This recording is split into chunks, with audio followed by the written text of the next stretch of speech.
Pernah nggak sih lo lagi asik scrolling TikTok jam 2 pagi, tiba-tiba otak lo random banget nanya, nanti kalau gue lulus dapat kerja nggak ya? Atau kenapa ya chat gue cuma diri doang? Boom! Langsung kena serangan overthinking level dewa. Selamat, lo nggak sendirian. Ternyata rasa khawatir itu udah kayak menu sarapan buat generasi kita. Tapi beneran nggak sih hidup harus secemas itu? Di sini kita bakal spill the tea soal riset ilmiah yang ngebongkar apa aja sih yang bikin kita parno, dari masalah relationship yang hambar sampai kondisi politik yang bikin pusing, dan gimana caranya biar mental kita nggak gampang breakdown. Check it out. Menyelami survei khawatir nasional. Pada November 2017, Henry Manampiring melakukan sebuah riset mandiri yang disebut survei khawatir nasional. Survei ini dilakukan secara online selama seminggu dan berhasil mengumpulkan 3.634 responden, di mana 70%-nya adalah perempuan. Meskipun bersifat sukarela dan tidak mewakili seluruh populasi secara acak,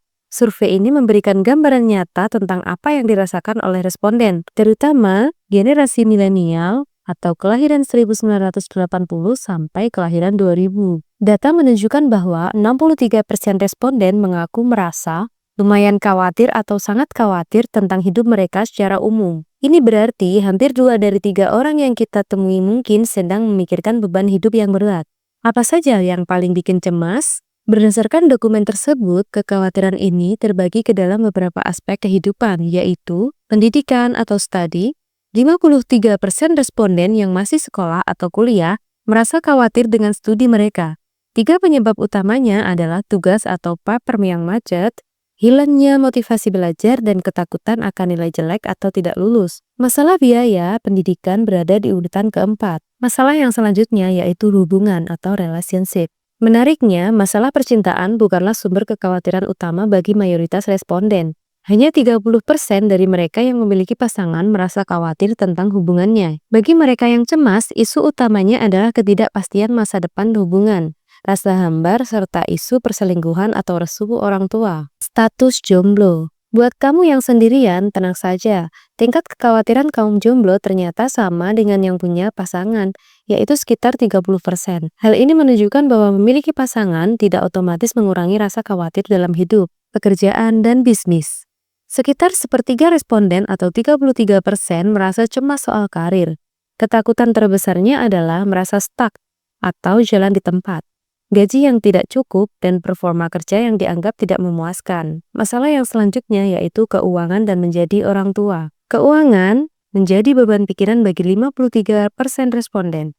Angka yang sama, 53%, juga muncul pada responden yang sudah menjadi orang tua, di mana kekhawatiran terbesar mereka adalah biaya sekolah anak dan kesehatan anak. Kekhawatiran tertinggi justru datang dari aspek di luar kehidupan pribadi, yaitu kondisi sosial politik. Sebanyak 76% responden merasa khawatir mengenai hoaks, diskriminasi suku atau agama, serta kebangkitan kaum radikal atau intoleran. Biaya dari sebuah kekhawatiran. Buku ini menekankan bahwa kekhawatiran bukan sekedar perasaan, tapi sesuatu yang memiliki biaya nyata bagi kehidupan kita.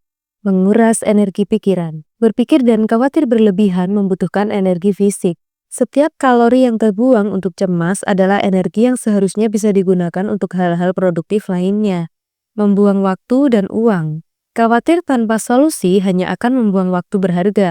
Kadang rasa cemas juga membuat kita mengeluarkan uang untuk hal-hal yang dianggap menenangkan, seperti emotional eating, padahal tidak efektif. Merusak kesehatan tubuh. Pikiran dan tubuh memiliki hubungan dua arah yang saling mempengaruhi. Perspektif medis, wawancara dengan Dr. Andi, SPKJ. Henry Manampiring mewawancarai Dr. Andi, seorang spesialis kesehatan jiwa, untuk menjelaskan fenomena ini dari sisi medis. Dr. Andi menjelaskan bidang psikosomatik, ilmu yang menghubungkan apa yang terjadi di otak dengan kesehatan fisik. Bagaimana stres menghancurkan tubuh? Ketika kita memilih persepsi negatif terhadap sesuatu, seperti macet atau utang, otak akan bekerja keras untuk beradaptasi. Hal ini memicu pelepasan adrenalin, meningkatkan detak jantung, tekanan darah, dan membuat otot leher atau kepala menjadi tegang. Pelepasan kortisol, hormon stres yang bersifat oksidatif dan bisa merusak organ tubuh jika bertahan dalam jangka panjang. Kortisol bahkan bisa memicu keinginan makan terus-menerus karena tubuh mengira sedang butuh energi ekstra.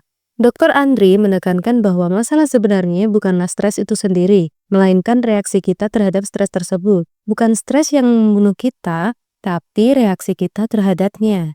Kutipan dari Hans Selye.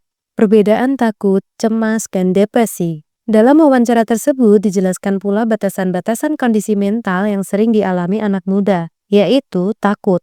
Kita tahu sumbernya, misal takut hantu. Cemas, penyebabnya tidak jelas seperti perasaan khawatir berlebihan terhadap segala sesuatu. Stres, tekanan yang mengganggu keseimbangan baik fisik maupun mental. Depresi, tahap lanjut ketika cemas tidak mendapat solusi, menimbulkan rasa putus asa atau hopeless, dan perasaan sedih yang mendalam. Solusi, manajemen persepsi. Pesan kunci dari bab ini adalah pentingnya manajemen persepsi. Dr. Andri memberikan analogi gelas stres. Setiap orang punya ambang batas atau threshold masing-masing. Jika gelas itu mulai penuh karena stres harian, kita harus mencari cara untuk mengeluarkannya, misalnya dengan mengobrol atau berekreasi. Dunia digital saat ini juga memperburuk keadaan melalui banjir informasi atau information overload di media sosial yang belum tentu benar, yang justru menambah beban kekhawatiran kita. Tips praktis untuk kamu. Kenali sumbernya. Jika merasa cemas, cari tahu apa penyebabnya agar bisa dilawan. Fokus pada kebahagiaan. Catat hal-hal kecil yang membuatmu bahagia, seperti berolahraga, mengobrol dengan teman, atau hobi lainnya, lalu lakukan aktivitas tersebut secara rutin. Ubah cara pandang. Manajemen cemas harian sama dengan manajemen persepsi. Jika kamu terjebak macet, pilih untuk melihat sisi positifnya. Misalnya, punya waktu lebih lama untuk mendengarkan musik atau podcast, daripada hanya menggerutu. Penutup dan langkah selanjutnya. Rasa khawatir adalah hal yang normal, tapi membiarkannya menetap terlalu lama hanya akan merugikan diri sendiri secara fisik dan mental. Dari survei khawatir nasional ini, kita belajar bahwa banyak orang merasakan hal yang sama. Namun, kunci untuk tetap waras adalah dengan mengatur bagaimana kita melihat masalah tersebut.